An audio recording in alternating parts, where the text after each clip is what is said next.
राधानगरी तालुक्यातील दाजीपूर परिसरातील 12 वाड्या वस्त्यांवरील लोकांच्या आरोग्य सेवेसाठी 2,75,00,000 रुपये खर्चून आरोग्य केंद्राची इमारत बांधण्यात आली आहे।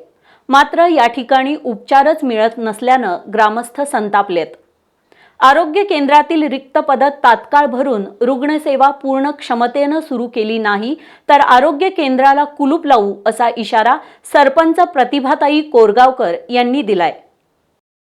ते 3.5 कोटीचा आरोग्य केंद्र झालेला आहे पीसीओ म्हणून, पण तिथं स्टॉक उपलब्ध नाही आहे, गोळ्या औषधाचा स्टॉक नाही आहे, इंजेक्शन औषध काहीच मिळत नाही तिथे। लोक 12,000 लोकसंख्या आहे, त्या वाड्या वस्त्या आहेत, जंगलामध्ये असल्यामुळे तिथं कोणी घेत नाही। आणि राधान तालुक्यातला एक डिलिव्हरीची जर स्त्री आणली तर तिचे ते उपचार होत नाहीत, काय नाही, तिला फोंडा किंवा राधांनी कुठे तर बाहेर न्यावं लागतं। त्याच्यामुळे काय सिंधुदुर्गात गेलं तर ते आमच्याकडे टाळाटाळ करतातच। आणि जास्तीत जास्त शासनाने आमच्याकडे लक्ष घालून आमचा स्टॉप भरून आपल्या गावात सुविधा द्याव्या, सगळ्या काही ज्या असतील आरोग्य खात्याच्या त्याप्रमाणे आमचा ताबडतोब जर स्टाफ आमच्या वलवणच्या CPL भरला नाही तर आम्ही त्याला आंदोलन करून त्याला आम्ही टाळे लावून ठोकून बंद करून टाकणार।